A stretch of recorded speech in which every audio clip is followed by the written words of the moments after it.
Selamat datang di sesi 1 pengantar perilaku konsumen, gitu ya. Mari ini kita akan bahas beberapa hal yang sudah saya sampaikan di awal perkuliahan tadi. Nah, kita akan masuk ke teknis dulu. Jadi ini tujuan sesi satunya. Ini saya nggak akan bahas, sudah ada di PowerPoint. Oke. Nah, ini terkait dengan evaluasi pembelajaran. Jadi, kita akan ada 3 metode penilaian, yaitu tugas, kuis, dan juga UTS, teman-teman. Oke, akan ada tugas, kuis, dan UTS. Nah, tugas sepanjang semester, jadi tugas sepanjang semester, tugas ini bersifat kelompok. Oke, jadi nanti kalian pilih satu brand, lalu pilih produknya. Tahu nggak bedanya brand sama produk? Contohnya apa, teman-teman? Misalnya gimana? Brand dan produk. Misalnya seperti apa? Brandnya apa, produknya apa? Ayo, silakan. Nestle, Nestle. bisa air, bisa susu. Oke, bagus. Bisa produk air, bisa produk susu. Kalau Nestle itu apa ya? UHT bukan? Susu yang ini, Indomilk, bukan ya? Eh, itu, Pak. Beruang, Pak. Iya, Iklan susu beruang. naga. Ikan naga, kita jangan bahas itu, karena sudah di-record. Oke, apalagi? Contohnya, thank you Albert. Brand dan produk. Contohnya apa lagi? Supaya kalian clear. Brand polo, produk, ada topi, ada baju. Bagus. Oke. Brandnya Apple, produknya apa aja? Ada apa aja? Brand Apple ada produk iPad, MacBook, iPhone, iWatch, iMac. Betul. Kemudian, kalau brand kapal api, misalnya, Kopi, mesin kopi. eh, kopi instan, kafe, dia mm, kan ada kafe ya kan, Celso. Oke, nah itu clear ya teman-teman ya. Jadi kalian akan memilih satu brand, terus pilih produk, kayak gitu. Ya, misalnya Coca-Cola, brandnya, produknya apa? Coca-Cola Zero, atau Coca-Cola yang biasa, gitu. Atau Coca-Cola, tapi Fanta, gitu kan? Kan Fanta itu salah satu Coca-Cola company juga, gitu. Nah, itu di-clear-kan dulu di sini. Nah, produk itu biasanya terdiri dari 2, yaitu apa dan apa. Kalau produk, ada apa dan apa? Barang dan jasa. Jadi jangan langsung terpatok, misalnya nih, kalian mau pilih jasa. Ya monggo, kayak gitu. Silakan. Kalau misalnya kalian mau produk barang, ya silakan. Gitu. Nah, setelah itu, kalian petakan. Jadi setiap topik, setiap sesi, itu akan ada topik-topik. Kayak gitu. Misalnya minggu depan tentang pengambilan keputusan secara umum. Nah, kalian melakukan analisis terhadap produknya itu. Atau 2 minggu depan, kita akan belajar tentang kelas sosial. Nah, kalian akan melakukan analisis tuh. Kira-kira dengan brand Coca-Cola, produk Coca-Cola Zero, kelas sosial yang disasar itu kelas sosial yang apa, dan kenapa kok kelas sosial itu yang disasar, teman-teman. Nah, ini ya kalian akan buat. Dan seperti biasa, kalau misalnya namanya analisis, berarti itu harus ada eh, jurnal-jurnal dan teori pendukung. Begitu. Nah, nanti untuk teknis tugas akan kami upload di Bella untuk formatnya. Seperti itu, supaya kalian ada panduan. Gitu ya. Kemudian semua analisis tersebut dikumpulkan, lalu akan dijadikan satu, lalu dikumpulkan sebelum UTS. Nah, itu yang akan kami nilai. Loh Pak, kenapa kok tugas sepanjang semester maksudnya? Nah, ini adalah tugas pada saat kalian sebelum UTS di PK. Nah, setelah PK itu kan pembahasan tentang Kompas. Nah, sama. Kalian tetap menggunakan satu brand dan produk yang sama, lalu kalian akan mulai menganalisis iklannya. Jadi misalnya nih, pada sesi ke-9 kita akan belajar tentang advertising, printed advertising. Nah, Berarti kalau kalian pilih brand Coca-Cola, produk Coca-Cola Zero, kalian cari tuh apa namanya printed advertising-nya Coca-Cola Zero itu apa, lalu kalian analisis efektivitasnya. Lalu akan ada audio tuh, audio. Nah, kalian cari iklan audionya apa, begitu. Itu ya, itu setelah UTS. Nah, dari pengalaman sebelum-sebelumnya, saran saya, karena kita ini tugasnya itu gradual, maksudnya kita akan bersifat progresif kayak gitu ya. Mulai sekarang, sebelum kalian tentukan brand dan produk kalian, cario dulu iklannya ada apa enggak. Takutnya kalian kesulitan pada saat kalian cari iklan, khususnya di iklan audio. Karena cukup jarang yang ada iklan audio. Kalau iklan audio visual itu relatif gampang lah. Sekarang YouTube itu banyak banget iklan-iklan audio visual, produk-produk itu kan. Iklan cetak itu relatif gampang lah. Tapi kalau iklan audio itu coba dicari. Ada apa enggak, baru kalian tentukan produknya kalian apa ya, akan dianalisis. Nah, Pak, kenapa kok zaman sekarang itu kita masih ada iklan audio? Nanti kita akan menjelaskan di pertemuan berikutnya pas di Kompas itu, meskipun sekarang sudah era digital, iklan audio itu juga masih menjadi salah satu opsi yang sangat efektif. Ada beberapa jurnal penelitian yang menunjukkan bahwa sangat efektif untuk membangun awareness dari suatu produk, khususnya di kota besar. Karena apa? Di kota besar identik dengan macet.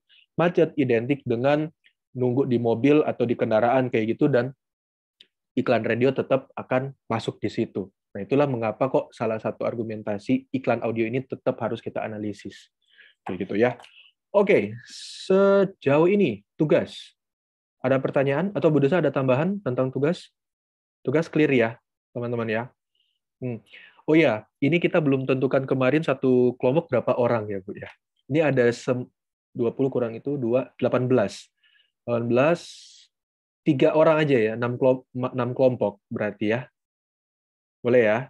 Oke. Berarti kalian silakan cari satu kelompok 3 orang, nanti di list aja di grup kayak gitu. Kemudian nanti kita akan bagi per supervisor kayak gitu untuk analisisnya, untuk konsultasinya ya, supaya lebih terarah.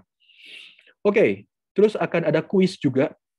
Kuis bersifat true false tentang apa? Tentang materi yang sudah kami ajarkan ke kalian selama 1 semester ini. Gitu ya. Akan ada 2 kali sesi kuis yang akan berlangsung pada sesi 7 dan sesi 14. Kenapa setelah kelas? Karena di sesi 7 dan sesi 14 ini kemungkinan akan ada kuliah tamu. Kayak gitu. Sehingga kita nggak akan bisa prediksi dia selesai jam berapa, jadi kuliah akan setelah kelas. Kayak gitu. Itu ya, bersifat true dan false. Berapa nomor ya nanti kalian lihat sendiri. Kayak gitu. Oke. Ujian. UTS maupun UAS itu bersifat analisis kasus dari berbagai topik yang telah dipelajari selama 1 semester. Kayak gitu. Kami memang menekankan pada analisis supaya teman-teman memang harapannya setelah keluar dari mata kuliah ini analisis kalian kuat, tidak hanya teknisnya aja, tetapi kalian bisa memetakan permasalahannya apa, penyebabnya apa. Kan saya selalu bilang ya dari PIO, kalau namanya analisis, masalahnya itu apa, penyebabnya itu apa, solusinya apa, justifikasi solusinya gimana. Nah, itu selalu diperkuat. Rumusnya itu kurang lebih seperti itu, supaya analisis kalian komprehensif. Topik kalian apa, masalahnya apa di situ, penyebabnya apa, faktor-faktornya, kemudian dampaknya apa, lalu solusinya itu bagaimana. Nah, itu analisis itu seputaran seperti itu, teman-teman. Karena jujur dari hasil evaluasinya kami, entah di PIO, kebetulan kan kita ketemu di PIO dan Bu Desa juga ketemu di PIO, analisis kalian tuh masih jelek banget. Jujur. Supaya kalian terpacu gitu ya, terpacu untuk ini. Jelek banget, tapi bukan berarti tidak bisa ditingkatkan. Bisa ditingkatkan dengan itu tadi, kalian pakai pemetaan yang seperti Pak Yanni bilang tadi. Gitu ya, teman-teman ya. Nah, ini referensi-referensinya. Kenapa kok kami pakai referensi yang old banget kayaknya? Memang secara tahun mereka ini lama kayak gitu, tetapi secara konsep teorinya itu masih berlaku sampai sekarang, meskipun memang penerapannya sudah ada yang berubah, khususnya di perubahan digital seperti ini. Masa pandemik pun itu sudah berubah. ada beberapa tokoh marketing kayak Seth Godin, kayak gitu. Kalian pernah dengar Seth Godin nggak? Atau Kotler, atau Hermawan Kertajaya kalau di Indonesia yang Bapak marketing. Itu mereka sudah membuat perubahan-perubahan konsep teori PK Kompas pasca masa pandemik ini. Jadi silakan kalian update sendiri juga referensi-referensi yang akan kalian gunakan. Kayak gitu. Oke ya. Oke, sampai sini dulu. Ada pertanyaan nggak sebelum kita masuk ke materi? Belum. Belum. Bu Desa ada tambahan dulu, Bu? Nggak ada. Oke, kalau gitu, saya akan buka materi ini dengan satu video, teman-teman. Sebentar, saya putarkan. Mungkin kalian sudah nonton video ini ya. Yes. Sorry. Ini nggak friendly interface ini. Laptop saya jadi mesti pelan-pelan. Nggak friendly user. Oke.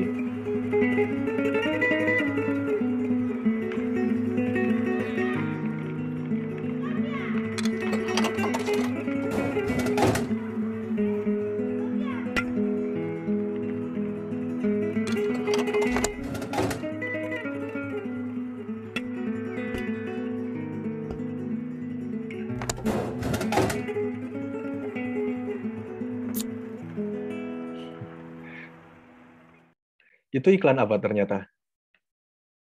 Pepsi apa Coca-Cola? Pepsi, Pak. Pepsi. Pepsi, Pak. Pepsi ya. Oke. Dibales dong.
Apa yang kalian tangkap dari iklan ini, teman-teman? Hah? Apa yang kalian tangkap? Silakan. Gimana?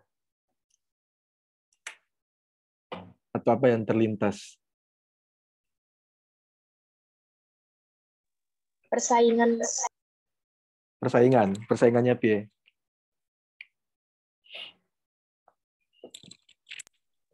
Jadi kayak antara Pepsi sama balapan. Antara Pepsi sama Coca-Cola gitu ya, sama Coca-Cola. Nah, itu sebenarnya itu sempat dikritik sama ahli-ahli marketing dunia gitu ya, karena tahun-tahun 90-an memang ini, tahun 90-an ini perang antara Pepsi dan Cola itu memang perangnya itu sangat frontal seperti itu. Dan itu sebenarnya melanggar etika iklan. Nah, itu juga sebenarnya terjadi di Indonesia. Kalau kalian pernah sempat tahu, dulu itu kan banyak banget provider HP-nya kita, ya kan? Ada Telkomsel, ada XL, ada IM3, dan itu kan punya warna masing-masing. Kalau Telkomsel itu warnanya apa? Merah, gitu kan. Kemudian kalau IM3 itu apa dulu? Hijau, kalau nggak salah, mentari itu kan. Terus Excel kan biru. Nah, itu persaingannya kayak gitu juga. Kalau kalian lihat di iklan-iklan di jalan-jalan. Nah, sebenarnya iklan-iklan yang dibuat oleh para marketer, kita sebutnya marketer gitu ya. Oleh para marketer itu sebenarnya bertujuan untuk apa sih, teman-teman? Tujuannya untuk apa? Shanin, silakan. Kalau nggak salah kalau marketing itu pemasaran tapi masih menjaga apa ya, kayak menjaga image dari brand. Kalau nggak salah ya Pak, kalau nggak salah. Kalau sales itu baru yang kayak pokok asal jual aja, salah aku. Oh, itu beda antara sales dan marketing, itu ya. Iya iya, maksudnya kalau kalau sepengetahuan saya gitu. Betul, betul. Kalau bukan secara asal-asalan, itu tetap tetap entah marketing maupun sales, tetap mereka punya punya target, punya ini ya, apa namanya, arah lah dalam menjual itu, enggak mungkin asal-asalan. Tapi memang betul ini iklan-iklan yang tadi ya, poinnya adalah untuk supaya menarik konsumen. Simpelnya kayak gitu. Untuk apa ya? Supaya konsumen tertarik dan akhirnya membeli produknya mereka. Nah, misalnya nih, kalian anak ormawa gitu kan, anak ormawa terus kalian bikin program kerja PF lah. Siapa yang anak PF di sini? Ada ya? Nah, ketika kalian membuat program PF kayak gitu, kalian target pesertanya siapa? Kalian jualannya ke siapa? Ke mahasiswa siapa kalau PF? Oh, jangan-jangan sini nggak ikut ormawa ini ya? Shanin ono tuh harusnya. Ke, kalau PF sih harusnya ke mahasiswa psikologi ya Pak ya. Kenapa kok harus ke mahasiswa psikologi? Karena lombanya, kalau nggak salah PF itu lombanya berbasis psikologi. Mm-mm.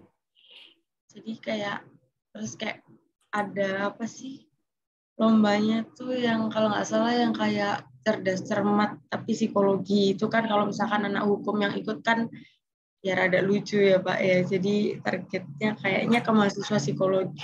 Nah, oke. Saya Nah, lupa lombanya apa aja. oke, berarti kalau misalnya sudah tahu nih target pasarnya kita adalah anak-anak psikologi, berarti kita akan jualan ke Ke universitas, ke mahasiswa universitas yang ada fakultas psikologinya. Bagaimana kita bisa tahu bahwa di situ ada universitas dan ada fakultas psikologi? Browsing mungkin Mbak. Oke, browsing. Atau kenalan. Browsing atau kenalan. Oke, good. Thank you, Shanin. Oke, sekarang kita akan bahas tentang WM sekarang. Kenapa kalian pilih WM? Bukan universitas lain? Karena kan fakultas psikologi kan banyak di universitas lain. Ada ada UC, ada apa mana? Ada UB, ada UU yang lain kayak gitu. Kenapa kok kalian pilih yang di WM?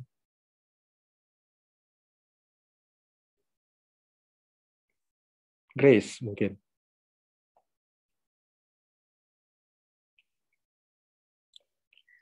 Soalnya kakak saya kuliahnya di sini, Pak. Jadi kayak sudah kenal kalau WM tuh bagus gitu, Pak. Wis, kakak, saya sambil catat ya.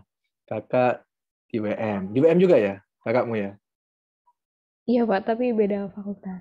Gak apa-apa, beda fakultas. Terus karena kakakmu di WM, terus beda fakultas, tadi kamu sempat mention bahwa WM tuh bagus gitu ya.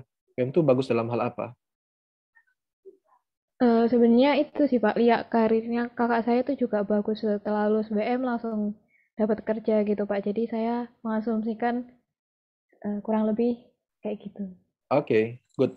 Berarti kamu harapannya ketika kamu join di WM, khususnya fakultas psikologi, ketika kamu langsung lulus, kamu langsung dapat kerja, kayak gitu ya, atau dapat membangun karirmu jadi lebih bagus, gitu ya. Oke, thank you Grace. Oke, yang dari luar pulau siapa ini? Yang dari luar pulau siapa di sini? Saya, Pak. Siska. Siska, kamu kan dari NTT toh ya? Ya kan? Iya, Pak. Nah, ngapain kamu jauh-jauh di sini? Kan ada Nusa Cendana di sana, psikologi. Sama Acera juga. Kemarin kami ngajar Nusa Cendana soalnya. Kenapa kok harus ke WM? Itu, Pak. Kakak saya juga alumni dari sini, Pak. Wih, ini Jadi kekuatan beda itu, beda fakultas juga. Beda fakultas. Oke, thank you, Siska. Oke, di Surabaya deh. Yang tinggal di Surabaya siapa? Jesslyn deh, Jesslyn. Jess, kamu kan Surabaya tuh. Ya, Pak. Nah, kenapa kok nggak di BINUS gitu atau di UPH? Psikologi kan cuman itu, Pak, UC, Ubaya. Kenapa nggak di Ubaya? Kan lebih lama. Gedungnya paling bagus WM, Pak. I see. Berarti ada faktor fisik di situ ya. Ada faktor fisik. Gedung terus apa lagi? Masa selain gedung yang bagus, ini maksudnya gedung apa? Gedung WM-nya atau gedung Avenger? WM, Mbak. Gedung WM ya. Oh ya, waktu zamanmu kan belum ada ya Avengers ya. Gedung Avenger belum ada ya. Oke, jadi kamu tertarik itu. Thank you. Kalau Alfred.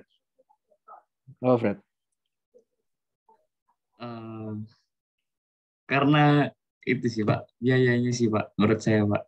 Biaya kenapa? Eh, karena ubaya mahal Pak. Oke. Menurut saya gitu Pak. Dan kenapa juga saya nggak milih nggak masuk UC juga karena mahal juga Pak. Jadi memang saya milih WM ini juga karena ada kakak saya juga di WM juga meskipun beda jurusan gitu Pak. Jadi Okay. emang dari SMA udah pikirannya buat udah masuk WM aja ngambil psikologi gitu Pak. Langsung ya ini. Iya Pak. Wah, ini enak banget kalau tim layanan terus ada 5 aja di sekolahmu kayak gini ya. Wah. Oke, thank you Alfred.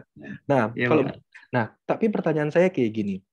Kalau memang kalian itu kakak kalian itu masuk di WM, tapi kan experience dari kakak kalian kan akan berbeda dengan kalian. Bisa saja kan kakak, berarti kan ada, kalau misalnya saya asumsikan ya, ada citra-citra yang terbangun di kakak-kakak kalian, kayak gitu, sehingga kalian pun tertarik. Nah, apa citra yang terbangun itu? Atau kenapa kok alasan kakak masuk di sini, makanya kalian juga masuk sini, selain tadi siapa namanya? Siapa tadi yang bilang ini ya? Grace ya, Grace bilang langsung dapat kerja. Misalnya Siska deh. Siska, kenapa kok kakakmu masuk di WM ya? Kenapa kamu ikutan juga?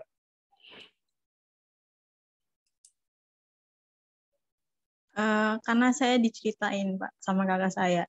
Diceritain Kalau apa? misalnya kalau masuk WM itu dosennya itu nggak galak-galak gitu. Dosennya baik-baik. Ekspektasinya gitu ya. Akhirnya kamu membangun ekspektasi seperti itu ya. Oke. Terus setelah kamu mengalami WM, customer experience, gimana dosen-dosennya? Ya, dosennya baik-baik, Pak. Nggak ada yang galak. Wih. Kalau saya bandingkan dengan teman-teman saya yang kuliah di kampus lain, kayaknya dosen WM itu memang baik sih, Pak. Sangat. Aman, Bu. Aman buat desain, Bu. Oke. Nah, oke, terima kasih teman-teman. Yang tadi barusan saya lakukan, itu saya tidak hanya bertanya ke kalian. Yang saya lakukan tadi itu melakukan analisis perilaku konsumen. Nah, sehingga saya dapat data nih di sini. Oh, kenapa kok kenapa kok calon siswa itu memilih WM? Karena ada 3 faktor tadi. Karena ada citra yang positif, karena ada gedung yang baik, dan karena biaya paling murah. Oke, karena ada 3 faktor ini, maka data 3 hal ini akan saya bawa ke tim layanan info atau tim promosinya. Kita akan godok data ini sesuai dengan analisis ini. Kemudian data ini akan kita buatkan program marketing. Nah, program marketingnya WM kemudian akan dibuat sedemikian rupa sehingga akan lebih menarik siswa-siswi. Nah, proses penggalian data tadi itu adalah proses PK Kompas, perilaku konsumen. Sedangkan proses untuk membuat marketing strategi berdasarkan data tadi itu yang kemudian disampaikan ke customer, ke calon siswa-siswi, itu disebut sebagai komunikasi pemasaran. Clear sampai sini, teman-teman. Secara umum dulu nih, general dulu. Jadi perilaku konsumen itu. Nah, kalau secara teori berdasarkan Schiffman and Kanu tahun 2007, mereka mengatakan bahwa ini perilaku konsumen itu adalah studi tentang bagaimana seseorang membuat sebuah keputusan untuk membelanjakan sumber daya yang mereka punya, untuk membelikan atau menggunakan sumber daya yang mereka punya, misalnya uang, waktu, tenaga, untuk mendapatkan produk yang dikonsumsi. Kayak kalian membelanjakan waktu kalian, pikiran kalian, uang orang tua untuk masuk ke WM untuk mendapatkan jasa pengajaran tentang psikologi. Nah, itu perilaku konsumen, teman-teman. Sedangkan kalau menurut Kotler and Keller, jadi studi yang mempelajari individu, kelompok, maupun organisasi dalam, ini dulu, kalian pilih, kalian beli produk itu, kalian gunakan produk itu, lalu kalian evaluasi produk itu. Supaya apa? Supaya produk yang kalian pakai itu bisa memuaskan kebutuhan dan keinginan kalian. Kayak gitu, teman-teman. Nah, ini kalau misalnya ditanya apa itu perilaku konsumen, ini jawabannya. Nah, dari kedua teori ini, saya simpulkan bahwa PK itu, perilaku konsumen itu adalah studi tentang individu dan organisasi, serta bagaimana mereka memilih dan menggunakan suatu produk. Itu simpelnya. Bagaimana kita akan milih dan kita akan gunakan suatu produk. Nah, itu yang akan kita analisis. Gimana sih agar supaya orang bisa pilih? Gimana sih agar supaya orang itu bisa menggunakan suatu produk? Kayak gitu, teman-teman. Nah, berikutnya, sebelum kita bahas lebih lanjut, ini ada 5 hal penting tentang perilaku konsumen. Hal penting pertama adalah konsumen akan dihadapkan pada berbagai alternatif sebelum dia melakukan pemilihan. Dia akan dihadapkan pada brands, dia akan dihadapkan pada produknya itu gitu ya, dia akan dihadapkan pada pelayanan. Nah, brands-nya bagus, produknya belum tentu bagus, servisnya bagus. Nah, konsumen akan menentukan dia akan milih atau tidak. Brand-nya nggak terlalu bagus, produknya bagus, servisnya bagus, konsumen akan memilih, akan menentukan pilihannya. Kayak gitu. Idealnya gimana berarti? Idealnya supaya kita bisa memilih itu berarti kita akan memilih yang seperti apa? 3 hal ini yang bagaimana? Logikanya. Brand bagus, produknya bagus, servisnya bagus. Kan harusnya gitu toh, idealnya kan? Misalnya deh, brandnya apa? WM. Produknya apa? Fakultas Psikologi. Servisnya gimana? Pelayanan dosen, pelayanan TU ke kalian. Nah, kalian akan terpuaskan ketika kalian memilih WM dan, wah, brand WM itu bagus. Pada saat saya menggunakan jasa kuliah di psikologi, saya mendapatkan ilmu. Bagus. Pelayanan yang diberikan oleh orang-orang di Fakultas Psikologi itu bagus. Nah, saya puas akhirnya.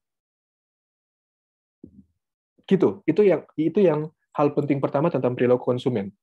Jadi konsumen akan memilih berbagai produk berdasarkan 3 pertimbangan ini, brands-nya, produknya, dan servisnya. Yang kedua adalah sebelum dia melakukan pembelian atau sebelum dia akan melakukan konsumsi, konsumen akan melakukan penelitian, research. Research itu jangan bayangkan seperti research yang jelimet banget, yang kompleks.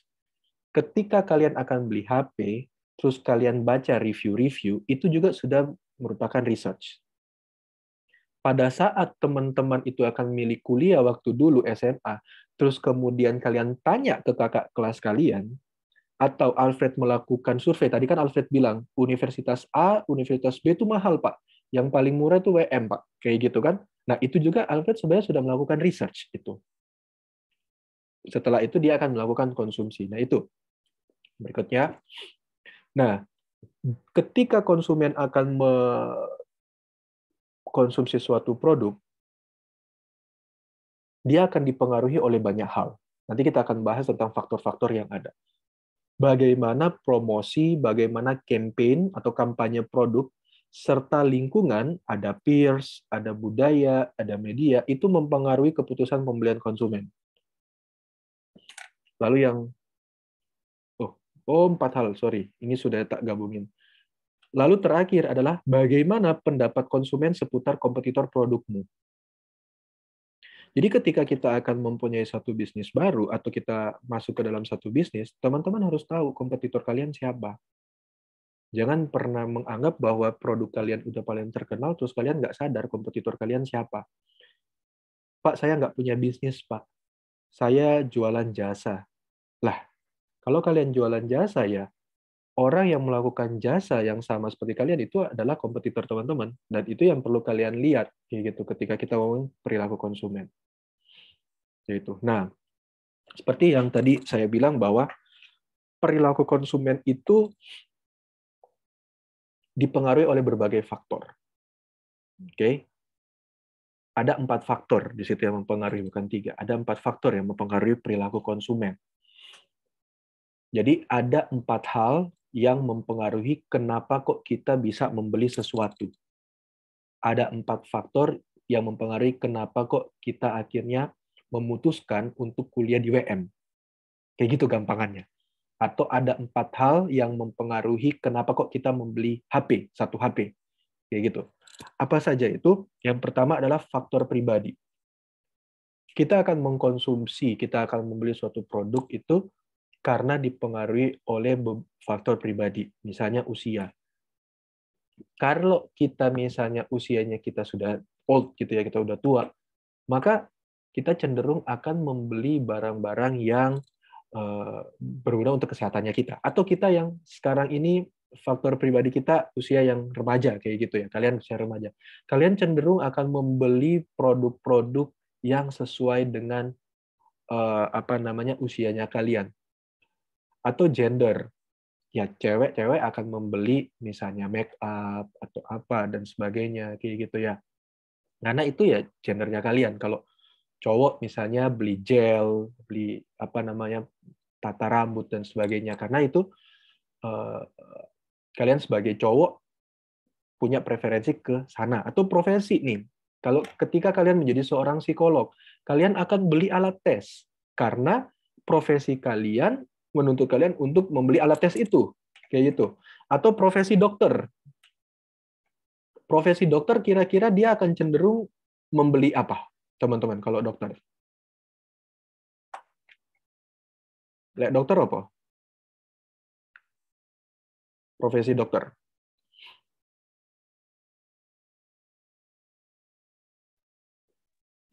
Beli alat dokter.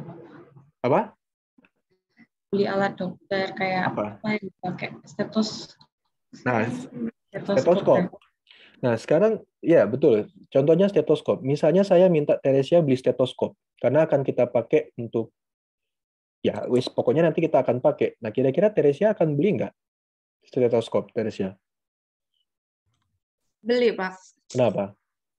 Karena butuh. Karena kamu butuh. Kalau kamu bukan profesi dokter, kira-kira kamu perlu nggak? Enggak sih, kan bisa ke dokternya langsung. Nah, ya itu teman-teman. Jadi karena thank you Teresia dan Shanin. Itu faktor pribadi. Hal-hal yang ada dalam diri kita yang membuat kita membeli sesuatu. Oh, karena aku dokter ya wes, aku harus beli stetoskop. Kayak gitu. Oh, karena aku arsitek, aku harus beli penggaris yang gede itu yang bisa disetting itu loh. Karena aku psikolog, aku harus membeli alat-alat tes. Oh, karena aku cewek, aku akan membeli makeup terbaru nih. Nah, itu faktor pribadi namanya. Faktor berikutnya adalah faktor psikologis.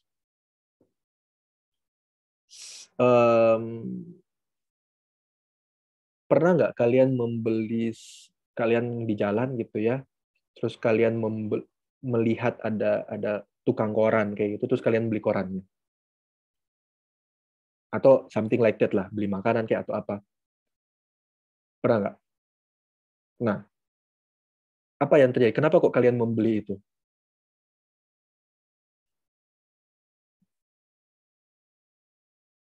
Devi mungkin. Iya, Dev. Karena kasihan mungkin, Pak. Nggak laku-laku, masih banyak jualannya. Karena kasihan nggak laku-laku jualannya ya. Misalnya koran gitu ya. Lah, emang kamu butuh korannya itu? Sebenarnya sih nggak butuh, Pak. Cuman ya karena kasihan aja. Kasihan. Kasihan itu adalah faktor apa dalam psikologis?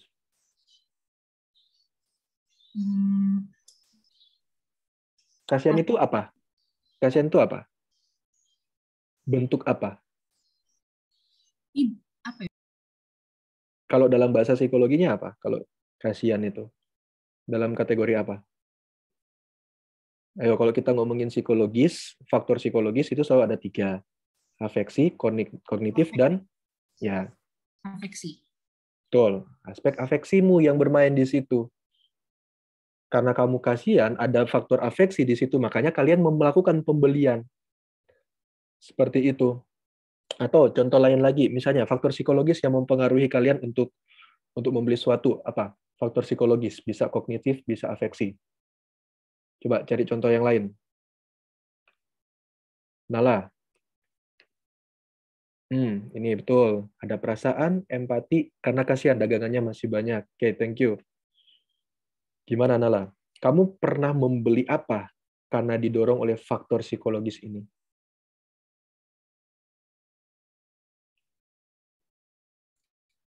Pas itu ini sih Pak, apa namanya? Bantu beli kanebo.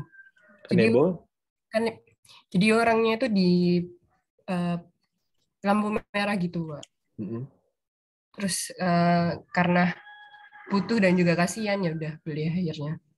Oke, bagus. Itu afeksi. Contoh afeksi lagi, jangan hanya contoh afeksi itu pada merasa kasihan ya. Misalnya nih kayak gini nih. Kalian melihat misal Albert beli iPhone baru, gitu ya. Albert temenan baik sama si Felix, kayak gitu. Felix merasa tertantang nih, tersaingi nih. Akhirnya dia beli iPhone, kayak gitu. Nah, proses pembelian Felix membeli iPhone tadi itu lebih didasarkan faktor psikologis yang mana kira-kira menurut kalian?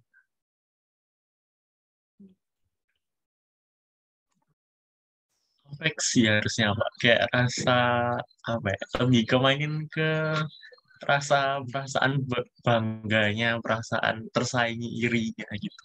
Ada perasaan kayak gitu dan akhirnya berpikir, ada proses berpikir juga di situ. Wih, asem, Albert iPhone 13. Masa saya cuma pakai Samsung? Saya juga mau beli ini. Nah, itu faktor-faktor psikologis yang mendorong kita akhirnya membuat kita untuk melakukan pembelian. Kayak gitu, ada faktor afeksi, ada kognitif. Berikutnya, faktor sosial, peer groups, keluarga, sosial media, termasuk kelas sosial, pendapatan, dan level pendidikan. Nah, sama kayak tadi, itu juga bisa disebabkan oleh faktor sosial. Peer groups, karena Albert dan Felix itu adalah peer groups. Kalian tahu ya, peer groups itu tahu ya, circle kalian lah, gampangnya kayak gitu, circle-nya kalian. Nah, karena circle kalian itu mempunyai satu lifestyle tertentu, membeli satu produk tertentu, dan akhirnya kalian ikut-ikutan. Nah, lupa, tadi katanya faktor psikologis, tapi kok faktor sosial? Nah, ingat, dalam proses pengambilan keputusan, itu satu proses yang kompleks. Dan kita tidak bisa mendikotomikan, kita nggak bisa membagi-bagi, oh ini faktor pribadi, ini faktor psikologis, ini faktor sosial, nggak bisa. Nah, itulah fungsi tugas kalian. Kalian harus mampu untuk mengidentifikasi dan menganalisis ini faktor yang mana, dan kenapa faktor itu ada nggak korelasinya dengan faktor-faktor yang lain. Nah, itu jadi satu faktor yang lebih kompleks sebenarnya, yang lebih komprehensif. Jadi jangan dikotomikan ya. Oh karena dia sudah faktor psikologis berarti nggak mungkin dia faktor sosial. Nah contohnya kayak tadi tuh, karena faktor sosial yaitu peer groups antara Felix dan Albert, di mana Albert beli iPhone 13 dan Felix ingin membeli iPhone 13 itu, dan juga karena didorong oleh faktor psikologis ini, makanya si Felix ini melakukan pembelian iPhone 13. Jadi ini bisa kita merge, gitu, bisa kita petakan gitu, ya. Berikutnya yang terakhir adalah faktor budaya. Jadi faktor-faktor budaya juga mempengaruhi konsumen dalam berperilaku dalam proses membeli. Misalnya kayak sekarang mall-mall itu apa? Mereka pakai apa kalau di mall-mallnya? Kalau mall, tahu nggak? Di bulan Desember mall lebih banyak pasang hal-hal yang berbau apa? Natal, Pak. Natal. Ya kan, lagu-lagu Natal, hiasan-hiasan Natal, diskon Christmas kayak gitu kan. Waktu Natal kemarin kan diskon-diskonnya kan mereka desain pakai diskon Natal kayak gitu. Nah, itu karena faktor budaya di situ, ada adat di situ, karena pada saat momen-momen tertentu, ada adat tertentu, konsumen akan cenderung untuk membeli satu produk itu. Contohnya kayak sekarang nih, Imlek kayak gitu kan. Makanya semua mall itu mulai didesain bernuansa Imlek. Seperti itu. Nanti produk-produk yang ditawarkan juga itu akan bernuansa Imlek. Nah, itu contoh dari faktor budaya. Nah, ini nanti kita akan perdalam di pertemuan-pertemuan berikut. Seperti itu. Kemudian kalian akan bertanya mungkin, Kalau saya mempelajari tentang perilaku konsumen, manfaatnya untuk apa, teman-teman? Kalau saya mempelajari tentang bagaimana seseorang akhirnya memilih dan memutuskan dia akan mengkonsumsi suatu produk, kenapa kok saya harus mempelajari itu? Nah, kira-kira menurut kalian dulu deh, kenapa kok kita harus mempelajari perilaku konsumen?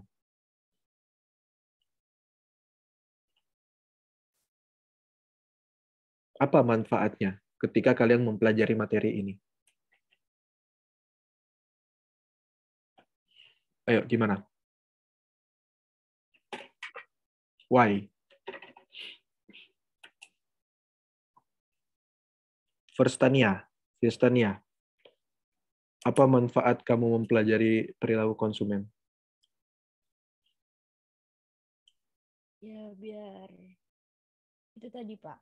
Apa? Namanya biar kita tahu apa yang dibutuhin konsumen itu kayak gimana, kayak gitu barangnya. Biar kamu tahu konsumen itu butuh barang yang seperti apa, gitu ya. Oke, thank you. Ini ada yang japri ke saya. Untuk mengetahui individu konsumen, untuk mengetahui konsumennya, agar supaya pemasaran yang dilakukan oleh si perusahaan gitu ya, cocok dengan perkembangan zaman. Benar. Itu cocok. Kayak gitu ya. Bagaimana kita bisa atur strateginya kita agar supaya produk yang akan kita jual itu sesuai dengan perkembangan zamannya. Oke, ada yang lain? Silakan, Yunika. Kenapa kok kita harus mempelajari perilaku konsumen? Biar kita dari perusahaan itu bisa tahu kira-kira konsumennya itu mau produk yang seperti apa yang diharapkan oleh konsumennya sendiri. Dengan kita tahu perilaku konsumen itu kayak gimana, kita bisa tahu preferensinya konsumen, maunya dia kayak gimana, kayak gitu ya. Oke, nah, menurut Shifman and Kanuk, ada beberapa manfaat kenapa kok kita mempelajari perilaku konsumen. Pertama, betul yang kalian tadi bilang, kita akan memprediksi tren pasar. Yang tadi yang japri ke saya tentang perkembangan zaman, itu bahasa marketingnya, itu namanya tren pasar, teman-teman. Market trend. Jadi setiap hari, setiap detik, setiap waktu kayak gitu ya. Pasar itu gerak. Pasar itu siapa? Pasar itu kita. Gitu. Pasar itu kita semua. Tapi pasar yang mana? Itu tergantung produknya. Pasar ini selalu berkembang, selalu bergerak, selalu dinamis kayak gitu. Kalau pasar itu berhenti, berarti ekonomi dunia itu bakal hancur. Kayak gitu. Itu simpelnya. Nah, tren pasar itu naik turun. Grafiknya itu naik turun. Contoh kayak gini, kalian tahu es kepal Milo nggak? Es kepal Milo, tahu ya. Pada saat hype-hype-nya, itu tren pasarnya gimana? Gila-gilaan tuh, naik terus, ya kan? Sehingga banyak orang karena preferensi konsumen itu ingin menikmati es kepal Milo, banyak banget perusahaan-perusahaan yang atau banyak banget UMKM yang membuka es kepal Milo. Tapi akhirnya trennya itu turun.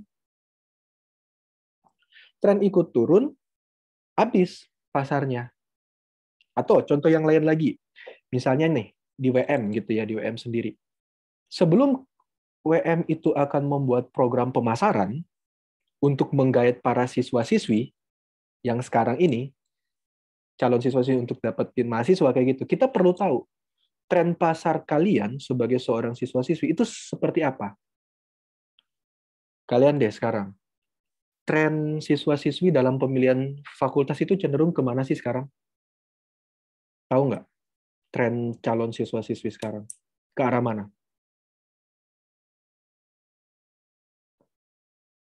Ke fakultas yang seperti apa?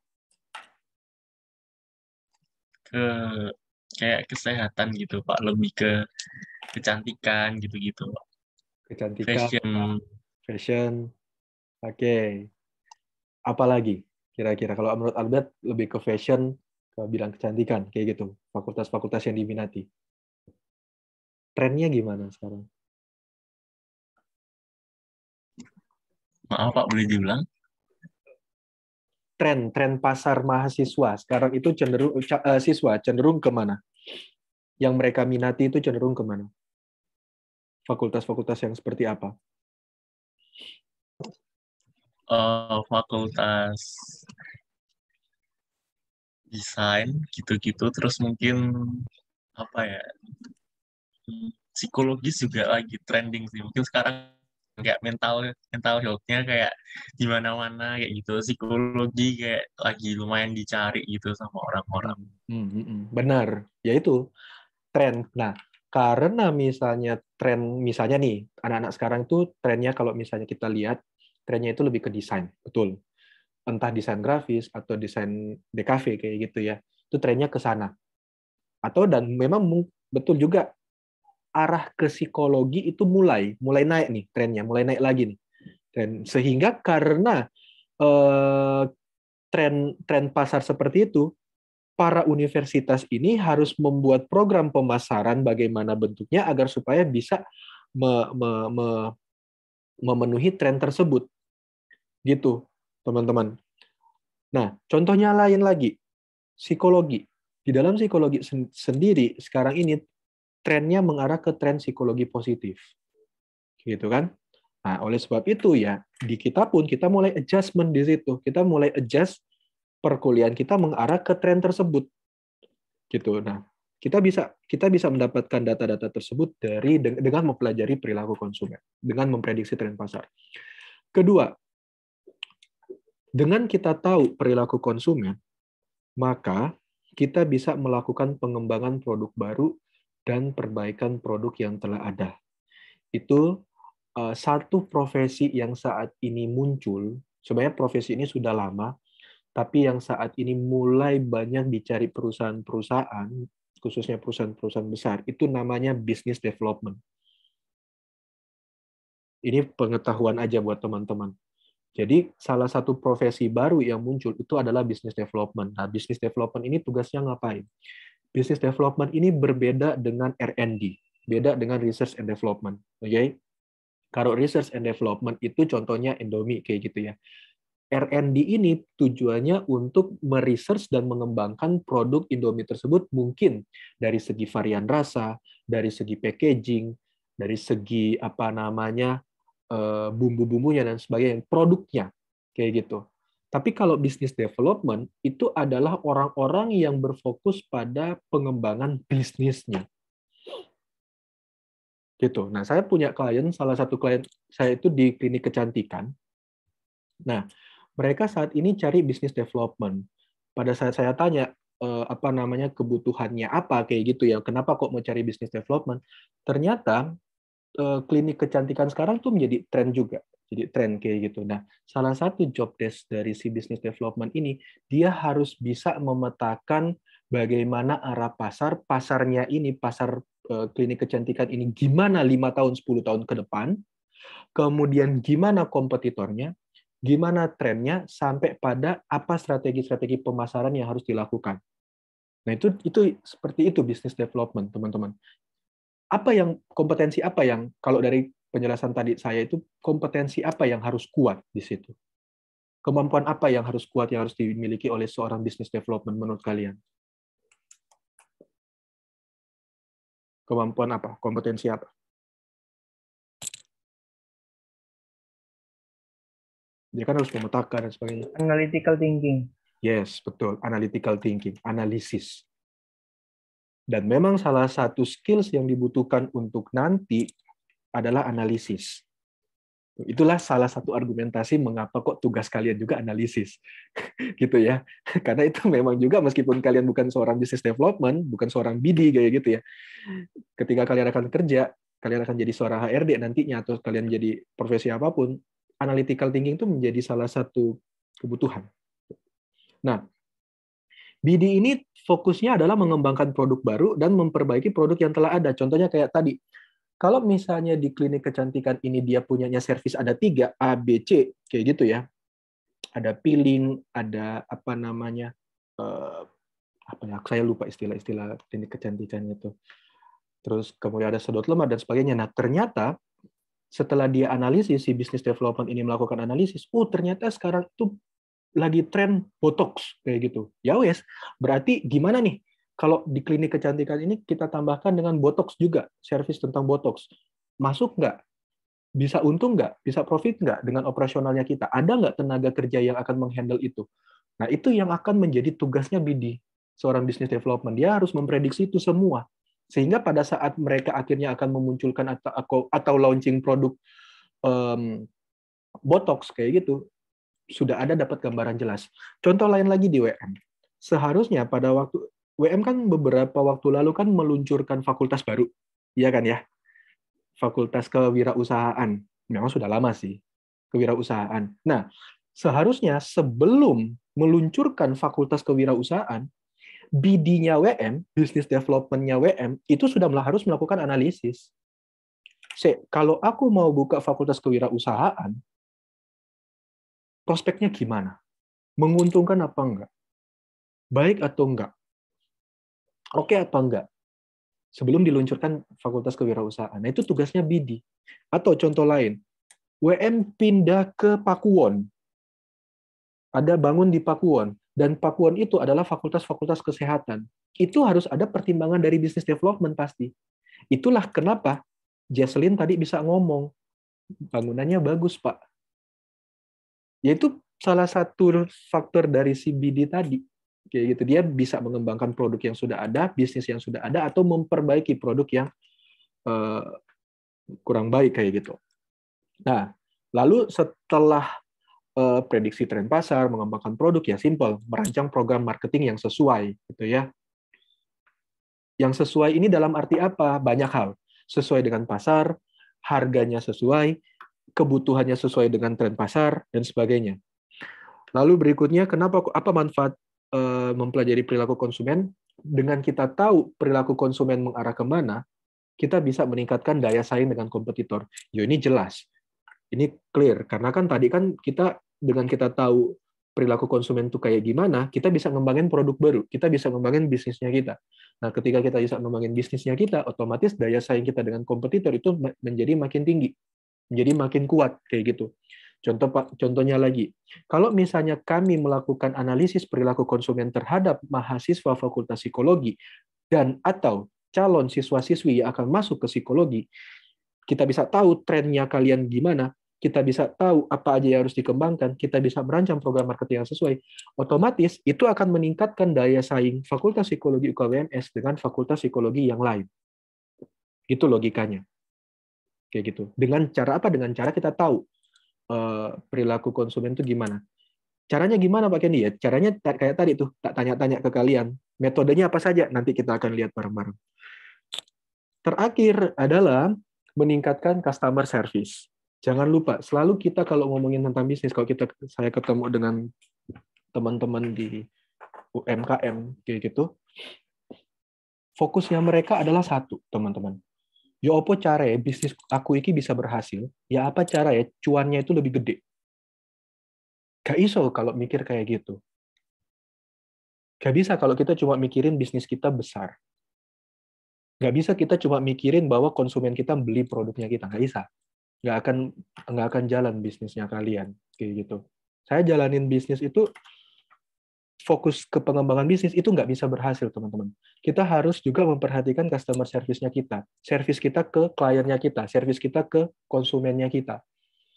Nah, service itu bukan hanya bagaimana kita ngerespon mereka, bagaimana kita akan membalas mereka, bagaimana produk kita bagus, dan sebagainya. Service itu kompleks. Nanti kita akan bahas di sesi ke-7 itu. Selain customer service kita itu ke konsumen kita, bagaimana servis kita itu ke karyawannya kita, ke internalnya kita. Kalau kalian nggak bisa meningkatkan customer service excellence ke karyawannya kalian, ke internalnya, itu juga nggak bisa berkembang. Nah, kok bisa pakai ini? Nah, itu nanti kita akan bahas detail di sesi ke-7 tentang customer service excellence. Oke. Nah, berikutnya. Kan tadi kita sudah bahas bahwa perilaku konsumen itu kan adalah suatu mekanisme untuk ngambil data. Intinya kayak gitu. Kita pengen cari tahu konsumen itu perilakunya seperti apa, kok bisa dia melakukan pembelian. Kenapa dia melakukan pembelian suatu produk. Nah, dengan mempelajari perilaku konsumen ini, dapat data apa saja? Contoh ya, tadi ini. Kita bisa mendapatkan data analisis campaign marketing.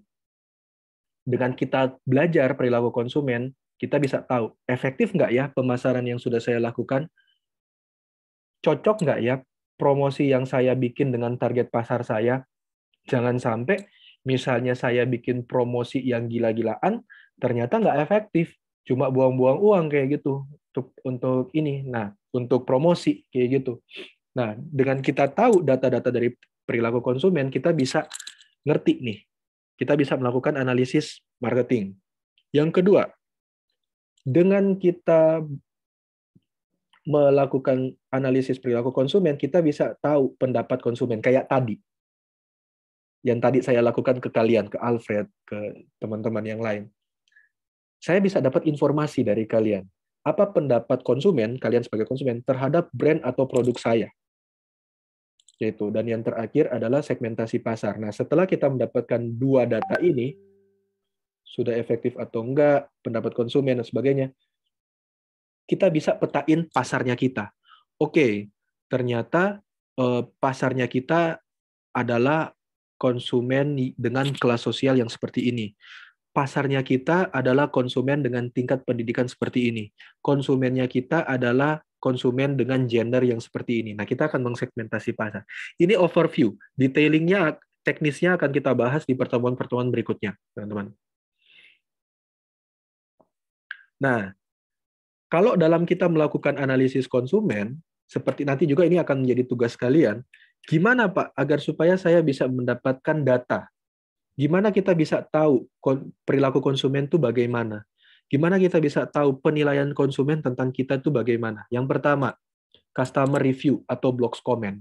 Kita bisa tahu produk kita itu oke atau enggak, kita bisa tahu service kita bagus apa enggak, kita bisa tahu bahwa mereka mau repeat order ke kita atau tidak, lalu melalui customer review atau blog comments. Kalau kalian beli barang di Tokopedia, kalian kan akan ngecek dulu reviewernya gimana. Ya kan? Kalau kalian akan mau bekerja gitu ya, bekerja di satu perusahaan, kalian akan searching perusahaan itu, kalian akan lihat di Google tuh komen-komen tentang perusahaan itu gimana. Nah, marketer akan menggunakan customer review atau blog comment ini sebagai bahan evaluasi terhadap pemasaran mereka. Wih, iki kok produk saya kok ini ya di komen positif ya. Wah, berarti campaign saya sukses nih kayak gini. Wah, kok komen di blog saya atau komen reviewnya kok jelek-jelek? Kenapa kok jelek ya? Nah, itu akan dianalisis tuh, digunakan tuh datanya. Lalu ada situs-situs, saya lupa situs apa saja yang bisa digunakan untuk Q&A sites. Apa ya? Yang Monkey apa itu? Kalian masih ingat nggak? Monkey Oppo yang buat Q&A sites itu. Pernah tahu nggak? Aduh, lali aku itu. Coba cari Q&A sites. Jadi website secara khusus untuk membuat pertanyaan-pertanyaan tentang apapun sebenarnya dia, bukan cuma tentang penggunaan konsumen. Lalu survei biasa ya. Teman-teman tahu nggak pada saat sebelum kalian KRS-an, kalian dapat survei. Itu salah satu data yang bisa digunakan untuk pengembangan pelayanan. Itu bisa digunakan untuk cari tahu kalian sebagai konsumen di WM, respon kalian terhadap WM gimana? Nah, setelah kita dapat nih respon kalian terhadap WM, kita bisa ngembangin tuh fasilitasnya kita, kemudian servisnya kita ke kalian dengan survei tadi. Ini keyword research, familiar nggak dengan SEO? Belum? SEO itu Search Engine Optimization. Jadi, Search Engine Optimization ini kita bisa tahu bahwa produk kita itu sudah memiliki awareness yang tinggi, sudah konsumen itu pada tahu dengan menggunakan teknik ini. Contoh kayak gini. Coba kalian ketik sekarang di Google kalian. Air mineral Indonesia. Coba.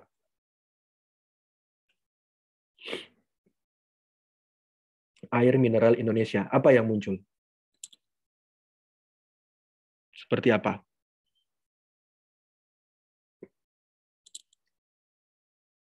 Ada yang munculnya gimana? Coba, ada yang mau share screen nggak? Oh, nggak tahu. Bisa share screen nggak? Coba ya, kalau saya share screen seperti ini di saya. Ya kan? Nah, kita bisa tahu nih di sini. Yang paling top-minded, top minded awareness itu produk apa? Nah, ternyata di Indonesia tetap top minded-nya siapa? Aqua ternyata. Tuh, coba kalian lihat. Atau bisa juga di image, langsung di image. Nah, iki ternyata ini adalah produk-produk air mineral yang terkenal di Indonesia. Nah, ini yang dimaksud dengan keyword search atau SEO, Search Engine Optimization. Search Engine Optimization itu ketika kalian akan mengetik suatu keywords di sini, maka informasi yang paling sering diakses, yang paling sering dipakai, yang paling sering diketahui oleh orang-orang itu akan ada di nomor 1 di atas ini. Itu SEO namanya. Jadi kalau misalnya nih harapannya nih, kalau misalnya kita pengen SEO-nya WM tinggi, ketika kita ketik di sini, universitas terbaik di Surabaya, di Jatim gitu ya, 2021, maka yang muncul harapannya kalau SEO WM-nya tinggi, itu akan WM. Asal. Belum ternyata teman-teman. Ya, tuh. Coba kita lihat di image. Tuh, belum ada. WM belum ada. Nah, itu caranya agar supaya kita bisa tahu nih, wah, berarti perilaku konsumen respon terhadap WM itu belum terlalu oke nih. Kayak gitu, teman-teman. Itu yang namanya search engine optimization. Oke, berikutnya dari mana lagi kita bisa dapatkan data-data tentang perilaku konsumen? Google Trends. Jadi saya harapkan teman-teman yang milenial nih ya, kaum-kaum milenial sini kalian agak-agak aware dengan hal-hal baru kayak gini. Jadi di Google Trends ini prinsipnya sama kayak trending topiknya Twitter. Algoritmanya sama, kurang lebihnya sama. Jadi ketika kalian mengetikkan satu keywords, dia akan menggunakan algoritmanya Google untuk melihat produk yang paling trends. Kayak gitu. Yang paling unggul itu apa? Itu sama kayak yang namanya Google Analytics. Kalian kalau punya bisnis online, saya sarankan kalian belajar tentang Google Trends dan Google Analytics. Daftar di situ. Karena di Google Analytics ini, kalian bisa disajikan berbagai informasi yang cukup lengkap tentang pasar kalian. Meskipun memang pada saat saya menggunakan Google Analytics, itu rodok jelimet sama bahasa Inggrisnya. Gitu. Itu ya rada angel, tapi yos pelajari kayak gitu. Berikutnya Twitter Insider. Sorry, ini salah ketik. Twitter Insider. Siapa pengguna Twitter di sini? Ada? Sianin pengguna Twitter ini pasti. Tahu Twitter Insider nggak? Nggak ngerti. Saya bukan pengguna Twitter. Saya nggak pakai Twitter. Lebih banyak ke Instagram sama LinkedIn. Tapi Twitter Insider ini prinsipnya sama kayak Google Trends. Jadi kenapa kok di Twitter itu bisa ada trending topics? Ya salah satunya adalah jasa dari Twitter Insider ini. Dia mengelompokkan pencarian tertentu, kemudian dia ranking.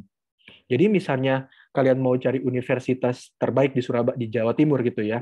Ketika kalian mengetikkan universitas terbaik di Jawa Timur, maka algoritma dari Twitter Insider ini akan mencari seluruh informasi selama beberapa waktu gitu ya, paling aktual, lalu dia akan ranking. Dia akan munculkan universitas apa yang paling terkenal, yang paling dinotis oleh pengguna Twitter. Nah, itu masuk di Twitter Insider itu namanya. Lalu ada tools lagi, ini banyak banget software-nya. Namanya CAT, Competitor Analysis Tools. Nah, ini banyak produknya. Jadi dengan menggunakan tools ini, kita misalnya ketik ya, contoh Pizza Hut gitu ya. Nah, ketika kita ngetik Pizza Hut, maka secara otomatis tools-nya ini akan mencari, akan secara automatically itu akan nyari kompetitor Pizza Hut itu siapa aja. Itu kerennya, teman-teman. Kalau memang sudah terdata di internet, kalau belum ya belum pasti. Lalu government data ini nggak usah diartikan ribet-ribet, data dari pemerintah kayak gitu. Contohnya government data atau ini ya community data ya. Contohnya otomotif, perusahaan-perusahaan otomotif ketika mereka akan melakukan penjualan di tahun berikutnya, mereka akan meminta data dari pemerintah atau ada yang namanya Gaikindo, organisasi tentang otomotif kayak gitu ya. Kemudian mereka akan lihat tren orang membeli mobil dari tahun ke tahun itu gimana. Nah, dengan mereka dapat data itu, mereka akan menggunakan data itu untuk membuat strategi penjualan mobil di tahun berikutnya. Itu government data namanya. Jadi ini, dan terakhir sosial media, tentu saja sosial media. Nah, ini teman-teman data-data yang bisa kalian gunakan, sumber-sumber data untuk mengidentifikasi perilaku konsumen. Ini yang bisa kalian gunakan nantinya untuk tugas kalian. Misal nih, kalian akan pilih produk Coca-Cola Zero nih. Terus kalian akan tugasnya tentang kelas sosial, kayak gitu ya. Jadi kan kalian akan melakukan bagaimana ya pemetaan kelas sosial pada Coca-Cola Zero. Oh, ya wes, aku akan menggunakan Google Trends. Kayak gitu. Ya wes, kalian searching di Google Trends Coca-Cola Zero social class. Nanti bisa akan muncul kalau memang ada datanya di situ. Atau kalian menggunakan SEO. Gimana nih Coca-Cola Zero secara website, apakah dia sudah di atas atau Pepsi nih yang masih di atas? Kayak gitu. Nah, ini yang bisa kalian gunakan nanti sebagai analisis kalian, teman-teman. Sampai di sini dulu ada pertanyaan nggak? Atau Bu Desa ada tambahan nggak, Bu? Atau ada diskusi? Silakan. Ini banyak istilah-istilah baru ya, teman-teman ya. Gimana? Clear? Clear ya? Lanjut. Nah, sekarang adalah ini rodok. Saya paham ini bakal boring gitu ya karena terkait dengan konsep teori dan ini peran psikologi terhadap model perilaku konsumen. Jadi model perilaku konsumen itu lebih menjelaskan kenapa orang melakukan pembelian. Apa latar belakangnya? Kenapa kok mereka melakukan pembelian? Nah, dari berbagai teori itu ada beberapa model, namanya model. Yang pertama adalah learning model. Konsumen membeli suatu produk agar memenuhi kebutuhan dasarnya dia. Dia belajar di situ. Dia belajar di situ agar supaya dia bisa survive. Contoh paling gampang kayak gini. Waktu awal-awal pandemik itu kan terjadi panic buying. Ya kan? Pada saat terjadi panic buying, orang-orang lebih banyak membeli apa? Membeli apa waktu dulu? Waktu tahun 2020 awal.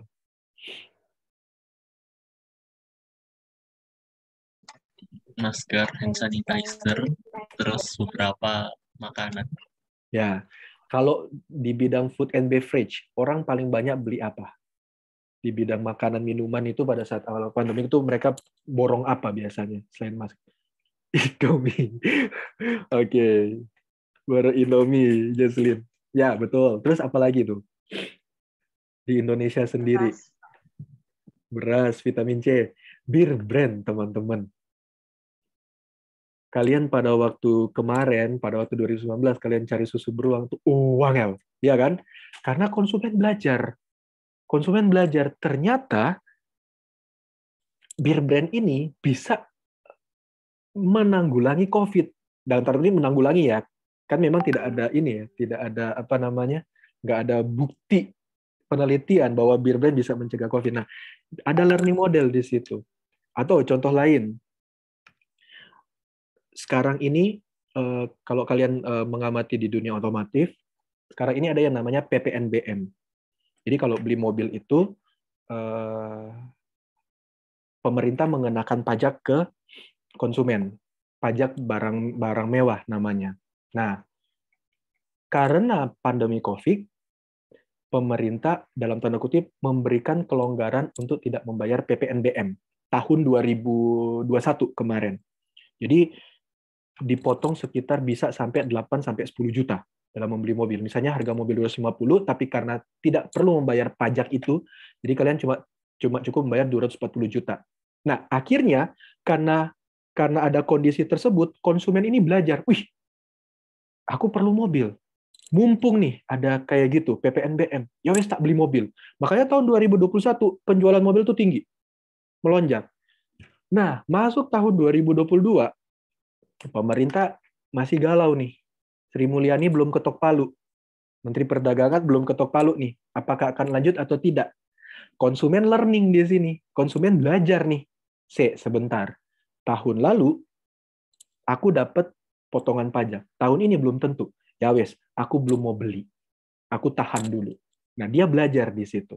Nah, dengan learning model di sini, konsumen akan belajar untuk mengkonsumsi suatu produk dari pengalamannya. Gitu, teman-teman.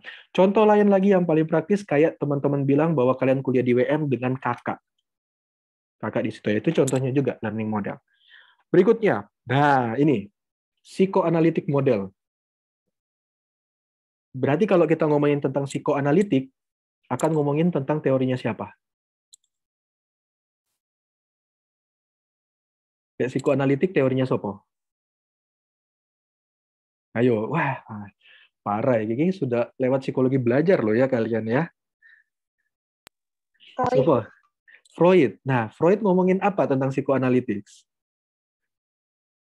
Konsepnya sama loh. Konsepnya podo. Ada unsur apa? Kesadaran. Tentang kesadaran. Betul.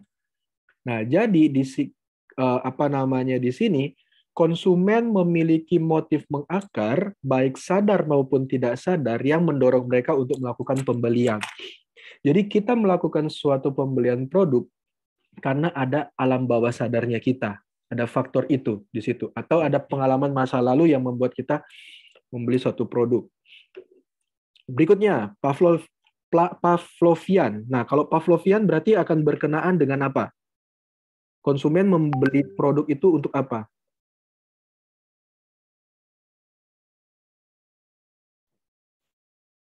Dorongan mungkin Pak, penguat. Penguat bahasa psikologinya apa? Reinforcement. Nah, kenapa ke orang itu bisa melakukan pembelian? Kenapa? Karena ada apa? Ada sesuatu yang mendorong. Ya, sesuatu yang mendorong, nama psikologinya apa? Stimulus. Stimulus itu, oke, stimulus, tapi ada bahasa yang lebih pas lagi. Drive. Betul. Karena ada drive, ada dorongan tentang satu kebutuhan, makanya konsumen itu melakukan pembelian. Nah, karena konsumen melakukan pembelian, akan ada satu faktor lagi, yaitu reinforcement di situ. Ketika dia melakukan suatu pembelian, membeli produk, ada penguatan di situ. Dia akan tambah melakukan pembelian lagi. Kayak gitu. Reinforcement itu macam-macam ya. Misalnya nih, dia ada kebutuhan untuk kuliah. Drive-nya itu dia pengen kuliah. Lah, ada reinforcement.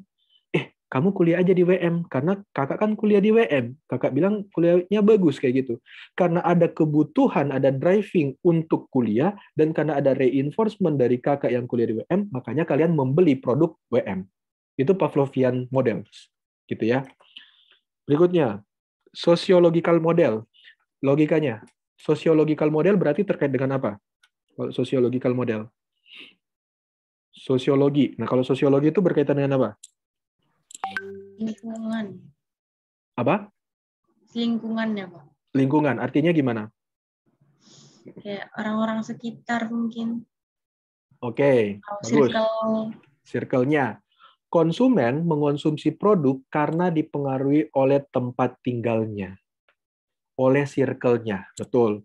Dan berdasarkan apa yang diperlukan oleh kelompok tempat mereka berada. Kenapa kalau misalnya kalian itu punya circle merokok, maka orang juga akan merokok yang sama? Nah, kalau kita nggak ngomongin tentang perilaku merokoknya ya, kita melihat dari produknya ya. Kalau misalnya circle kalian merokok Samsu misalnya, Yokabe Samsu.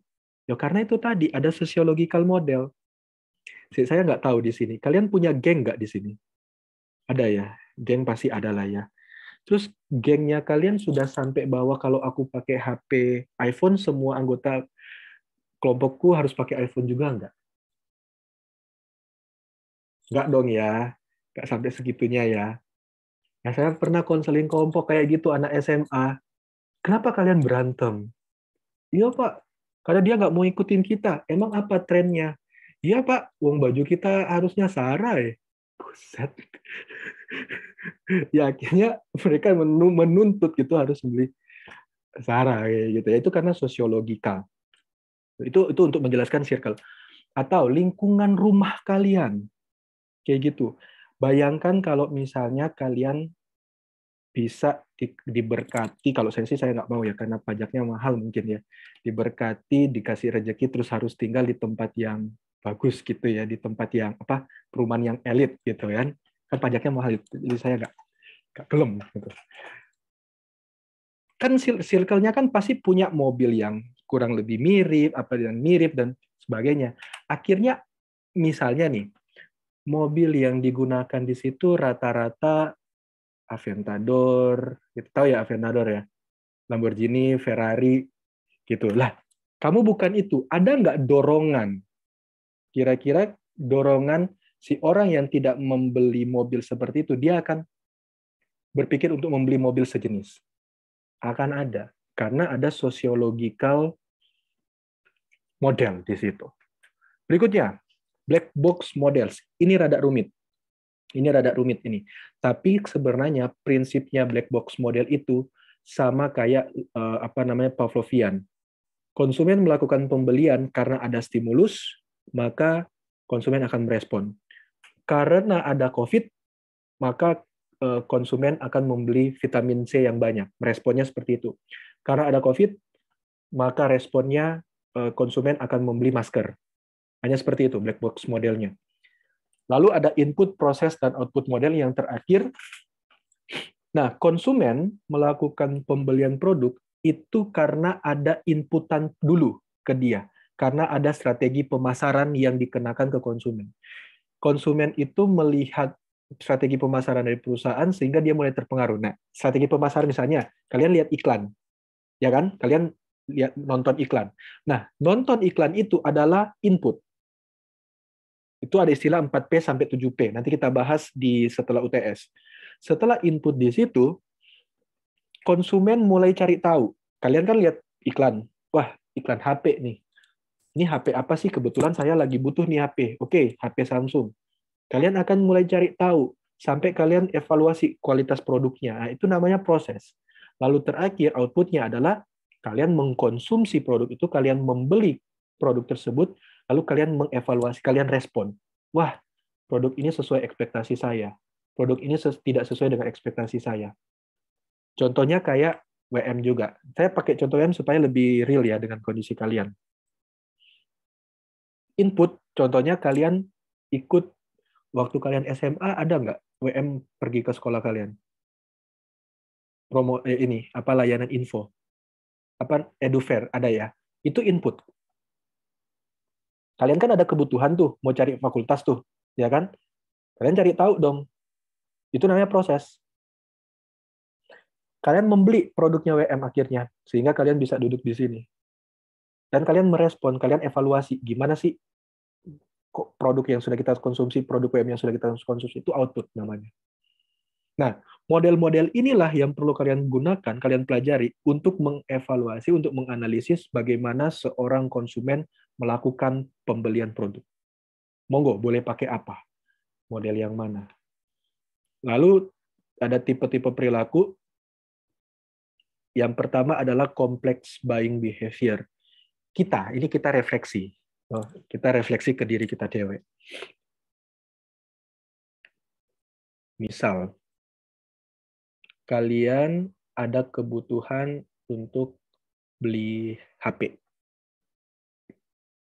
HP-nya itu canggih banget, gitu ya. Tapi harganya 40 juta. Gelem nggak?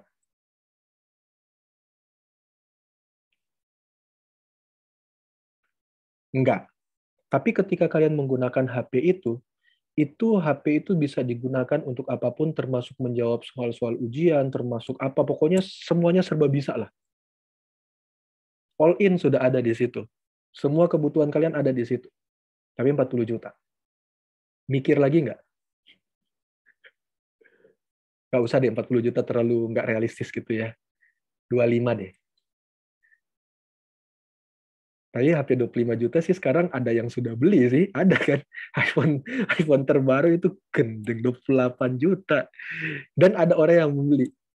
Ada orang yang nggak mikir untuk beli itu. Ada orang yang mikir sampai mikir. Nah, ketika kita beli barang dan kita mikir banget, itu namanya complex buying behavior. Pernah nggak kalian mikir kayak gitu? Mau beli satu barang, tapi saat mikir-mikir pertimbangan, tanya sana sini, apa segala macam. Ya.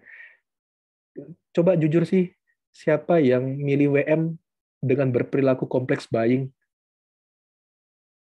Ada di sini? Enggak? Langsung? Wih, syukurlah. Soalnya kalau misalnya kalian kompleks buying kan berarti kan antara iya atau tidak. Kalau misalnya kalian tidak kompleks buying kan ya wis lah WM aja. Itu kan happy ya. Bahagia itu. Nah, itu kompleks buying teman-teman namanya. Ini, sebelum memberi produk, konsumen cenderung berpikir panjang. Contohnya membeli HP seharga 50 juta. Berpikir panjang. Berikutnya, dissonance reducing buying behavior.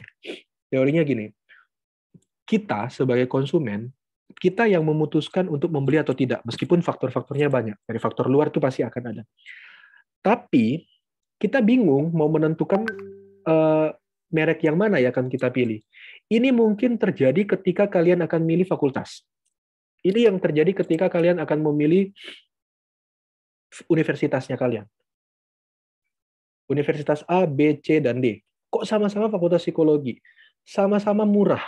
Bingung aku pilih yang mana. Pernah kayak gitu? Kemarin kalian seperti itu. Nah, itu namanya dissonance reducing buying. Ketika kita merasa sulit untuk membedakan merek tersebut, padahal itu ada bedanya. Nah, di situ disebut sebagai disonansi, teman-teman. Nah, marketer perlu tahu nih. Misalnya nih, ini sering saya kebetulan kan di bukan marketing ya, tim layanan informasi WM juga. Kami harus tahu nih kayak gini, karena pada saat kami turun di lapangan untuk mempromosikan Widya Mandala, beberapa anak yang datang ke booth kami itu bilang, Pak, di sana kayak gini, di sini juga kayak gini, di sana kayak gitu, di sini kok sama juga. Mereka mengalami disonansi. Nah, kami sebagai marketer itu harus tahu, oh kalau kamu mengalami disonansi, berarti aku harus kasih tahu apa daya beda yang membuat WM ini stand out dibandingkan univ yang lain. Lalu saya bilang, memang di sana lebih murah, sama-sama murah. Di sana itu bagus. Tapi di sana sering tak guyoni kayak gini. Ada nggak Avengers? Biasanya tak guyoni kayak gitu. Ono gedung Avengers nggak? Di kami ada. Itu pertama. Tak apa tuh gedung Avengers? Tak tunjukin. Yang kedua, kalau misalnya kalian di sana, oke, murah, gedungnya bagus, tapi ada PA nggak kalian? Pendamping akademik yang bisa kalian konseling dan sebagainya. Jarak antara dosen sama mahasiswa seperti apa? Nah, itu mulai tak hadir, gaya bedanya apa? Nah, sama seperti nanti kalian akan, misalnya kalian punya jualan, orang akan bingung membeli produk kalian atau produk yang lain. Nah, ketika konsumen bingung, masuklah dengan daya beda kalian. Nah, itu strategi marketing. Nanti kita ngomongin tentang itu.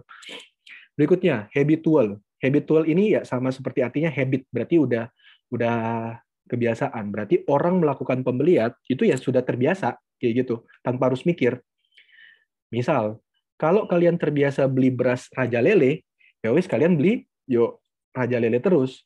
Kalau kalian biasa beli sampo Sunsilk tanpa mikir panjang, ketika kalian belanja bulanan ya kalian akan beli sampo Sunsilk, udah nggak mikir yang lain. Gitu. Itu sudah habitual. Kalau kalian habitnya itu makan KFC, kalian nggak akan terpengaruh sama McD. Pokoknya KFC terus. Kalau setiap kali mau makan ayam, ya KFC. Kayak gitu. Nah, berikutnya adalah variety seeking. Nah, variety seeking ini bukan berarti keluar dari kebiasaan kalian. Kalian pengen tahu aja variasi yang lain tuh gimana sih, supaya kalian dapat experience yang berbeda. Contoh, kalian terbiasa makan KFC. Tapi kalian penasaran nih, rasanya AB itu piye sih? Tapi habitual buying kalian ya tetap di KFC. Ya kalian cuma mau coba-coba aja. Begitu, teman-teman. Oke, ini nanti minggu depan, materi minggu depan terakhir. Itu sih untuk tipe-tipe perilaku konsumen materi hari ini. Sampai di sini dulu ada pertanyaan nggak? Saya rasa cukup clear ya. Kalau ada kasus, atau Bu Desa ada tambahan mungkin Bu, terkait materi? Sorry, saya flu banget dari tadi semuanya. Enggak ada, Pak. Relatif clear ya. Oke. Tugas mungkin nanti kita upload di Bella ya Bu ya, untuk ininya ya. Formatnya ya. Formatnya. Oke. Jadi itu teman-teman, saya summary-kan. Jadi perilaku konsumen itu adalah kita akan mempelajari gimana si konsumen itu membeli atau mengkonsumsi produk, kenapa dia bisa mengkonsumsi produk itu, sehingga dengan data tersebut kita bisa membuat program-program pemasaran yang lebih baik lagi. Itu tujuannya. Gitu ya.